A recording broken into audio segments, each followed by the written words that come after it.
E aí, pessoal, tudo bem? Vamos continuar aqui nesta semana falando de resumo.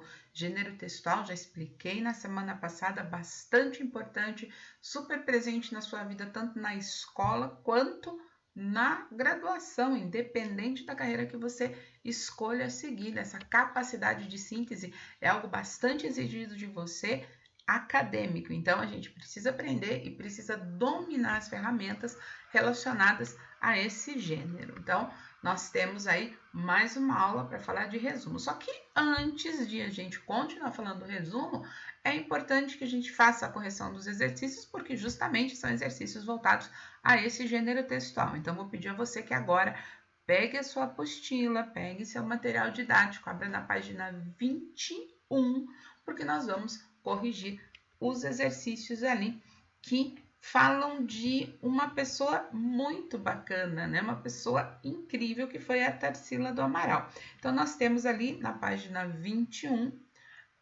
o Pense e Responda, que foi o que eu pedi que vocês fizessem, né? Leiam um trecho do perfil biográfico da pintora Tarsila do Amaral, depois responda as perguntas. E aí o trecho diz o seguinte: filha de fazendeiro rico no auge da aristocracia rural paulista, Tarsila, seguindo os costumes da época, recebeu uma educação reservada à classe alta. Professores em casa, na infância, passada no meio rural, depois em escolas de freiras na Espanha, onde recebeu como parte da educação feminina aulas de música e de desenho. Por ter revelado desde menina talento e aptidão para o desenho, decide, após o término de seu primeiro e breve casamento, ir para São Paulo no ano de 1917, estudar pintura com o acadêmico Pedro Alexandrino e com o alemão George Elpons. Com o objetivo de dar continuidade à sua formação, vai para Paris estudar na Academia Julian em 1921 e 1922. E depois, Tarsila voltou para o Brasil, em fevereiro de 22, estava lá com Oswald de Andrade para a Semana de Arte Moderna. E aí a história conta muita coisa em relação a Tarsila. Para quem não sabe, estamos falando da pessoa responsável pelo Abaporu, aquela pintura bastante famosa e super representativa da brasilidade. Mas não é sobre isso que nós vamos falar. Nós vamos falar sobre resumo e sobre as questões em relação a esse fragmento. A questão número 1 diz o seguinte: observe as informações expostas nesse trecho do perfil. E aí nós temos 17 informações em relação a Tarsila do Amaral. O exercício pede que você organize essas informações em 3 grupos. O primeiro grupo, fatos da vida de Tarsila, o segundo grupo, datas dos fatos, e o terceiro, causas, consequências e circunstâncias dos fatos. Então, eu tenho aqui, né, a primeira resposta. Importante deixar claro para você que é possível ver variações nas respostas. Então, faria parte desse primeiro grupo as informações 4, 11, 14 e 16, do segundo grupo 13 e 17 e do terceiro grupo 1, 2, 3, 5, 6, 7, 8, 9, 10, 12 e 15, ok? Nossa próxima questão, letra B, ainda na questão de número 1.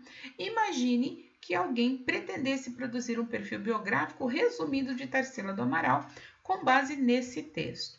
Considerando o que você sabe sobre o gênero perfil biográfico, já falamos sobre isso, né? Indique em qual ou quais dos grupos estão as informações que poderiam ser eliminadas. Ele pede para justificar a resposta. Então, o que a gente poderia eliminar ali? As informações do grupo 3. Por quê? Porque elas estão voltadas a causas, consequências e circunstâncias dos fatos. É preciso manter as informações dos grupos 1 e 2, já que no gênero perfil biográfico é essencial apresentar os principais fatos da vida da pessoa e as datas em que ocorreram, né? Afinal de contas, nós estamos retratando alguém, ok? A próxima questão de número 2, leia uma possível versão resumida do perfil biográfico. E aí nós temos um trechinho ali, né? Filha de fazendeiro rico, Tarsila recebeu uma educação de elite, primeiro em casa, depois na Espanha, onde teve aulas de música e de desenho. Em 1917, após o término de seu primeiro casamento, vai a São Paulo estudar pintura com o acadêmico Pedro Alexandrino e com o alemão George Elpons. Em 1921 e 1922, dá continuidade à sua formação em Paris, na Academia Julian. E aí, a letra A diz o seguinte: quais das informações numeradas na atividade 1 foram totalmente eliminadas nesse resumo? Elas pertencem ao grupo ou aos grupos que você indicou no item B da questão anterior? Então vamos lá, né? Quais foram eliminadas? Então as informações 2, 3, 6, 9 e 10, essas foram eliminadas. Elas estão no grupo indicado lá na letra B do exercício 1? Sim, porque todas pertencem ao grupo 3, de causas e consequências das ações.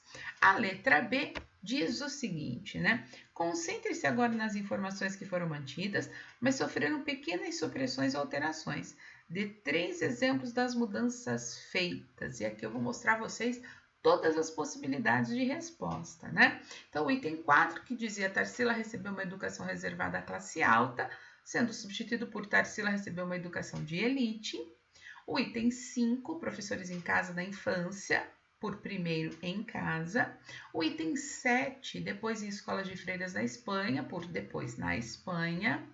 Item 11, Tarsila decidir para São Paulo estudar pintura, vai a São Paulo estudar pintura. Item 13, no ano de 1917, por em 1917.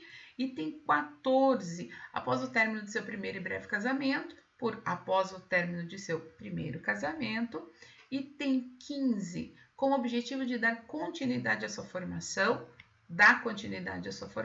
E o item 16, Tarsila vai para Paris estudar na Academia Júlia, em Paris, na Academia Júlia. Então, veja, ali a gente tem várias possibilidades que poderiam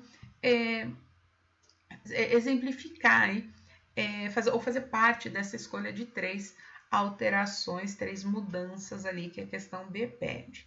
A letra C diz o seguinte: explique quais foram os principais critérios para executar essas mudanças. O que foi feito aqui, né? Então, é importante que você perceba que tudo aquilo que era complementar, que era supérfluo, foi retirado. E aí, a reescrita se apresenta de uma forma mais direta e sucinta, mais resumida, ok? Fechamos aqui as atividades e agora a gente pode voltar a falar do gênero resumo, né? Nós vimos na semana passada que para produzir um bom resumo é necessário entender alguns processos de escrita, né? Falamos bastante sobre isso na nossa aula da semana passada.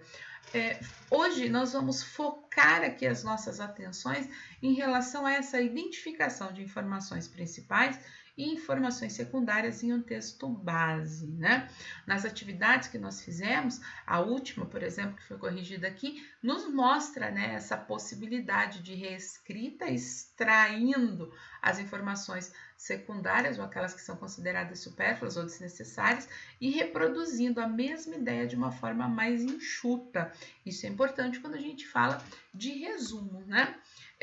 O perfil biográfico, por exemplo, ele tem algumas informações, eu não consigo suprimir datas, acontecimentos, mas no resumo eu já posso fazer isso. Então, gêneros diferentes que exigem de mim conhecimentos, habilidades e aplicação de características diferentes. Cada gênero vai ter a sua finalidade, o seu suporte e as suas características, né? Aqui a gente tem a imagem de um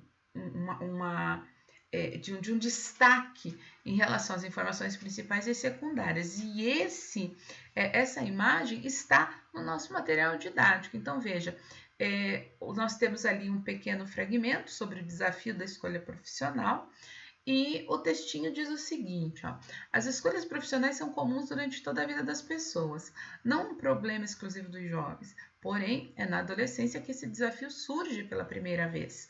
Essa escolha se apresenta de forma decisiva para a vida dos adolescentes e é vista como uma necessidade pela família, pela sociedade e pelo próprio jovem. Com o término do ensino médio, intensifica-se a busca por uma carreira, pois é o momento de ingressar na faculdade e ou no mercado de trabalho, o que gera a necessidade de escolher um curso superior ou uma profissão. Tudo que você está vendo ali em laranja, destacado em laranja, são informações secundárias, informações que eu posso omitir, na hora de fazer o meu resumo. Já o que você está vendo em azul são as principais, aquelas informações que concentram as ideias do texto, então elas precisam se fazer presentes. Só que produzir um resumo não é só separar isso e depois juntar as informações principais. Está além disso, porque o trabalho com essas informações principais, ele precisa ser feito a partir daquilo que a gente chama de paráfrase, que é uma reescrita. Eu não posso simplesmente copiar as informações que estão ali. Eu preciso reescrever essas informações, preciso manter o sentido, mas usando o meu vocabulário, a minha estrutura sintática, a minha habilidade de escrita. Então, isso é importante que você observe. Em relação a esse exemplo, nós temos uma possibilidade de síntese, olha só, também presente lá no nosso material didático. As escolhas profissionais são comuns durante toda a vida, porém, é na adolescência que elas surgem pela primeira vez e de forma mais decisiva, sendo vistas como uma obrigação. Afinal, com o término do ensino médio, surge a necessidade de ingressar na faculdade ou no mercado de trabalho. Então, isso aqui seria um exemplo de síntese daquelas ideias que nós acabamos de ver ali na ilustração. Como eu disse para você, faz parte do nosso material didático, tá? Independente da forma escolhida, resumir não é sinônimo de copiar. Isso você precisa sempre tá ali repetindo como um mantra, não posso fazer cópia, não posso fazer cópia. A transcrição de trechos em um resumo caracteriza desrespeito ao gênero, o que pode gerar uma produção. Falamos sobre isso na semana passada, eu estou reforçando isso agora, porque é, de fato, bem importante. Algumas pessoas optam em fazer citação direta no resumo, isso zera a proposta no caso de uma redação de vestibular. A citação direta é você fazer uso da aspas, né? Abre aspas e transcreve exatamente o que a pessoa disse. Isso não é paráfrase, o resumo pede paráfrase, ok? Agora que a gente já falou um pouquinho mais sobre resumo, pratica aí, faça um resumo das atividades, faça um resumo das informações que foram vistas nas nossas aulas, registre no seu caderno. Esse resumo pode ser por esquema, esse resumo pode ser um mapa mental, esse resumo pode ser um texto, mas é importante porque vai te ajudar, além de memorizar as informações, a praticar a escrita, que é algo bem importante para todos, né? Escreve-se muito mal no nosso país e isso é consequência de uma ausência desse hábito da escrita. Então, você tem a sua tarefa para fazer, registre direitinho, faça disso um hábito, faça esquemas, faça resumos, faça mapas de todas as disciplinas, isso ajuda bastante a estudar. E a gente vai se encontrar na próxima semana, em nossa próxima aula. Um beijo grande, tô cheia de saudade de vocês. A gente se encontra na próxima aula. Tchau!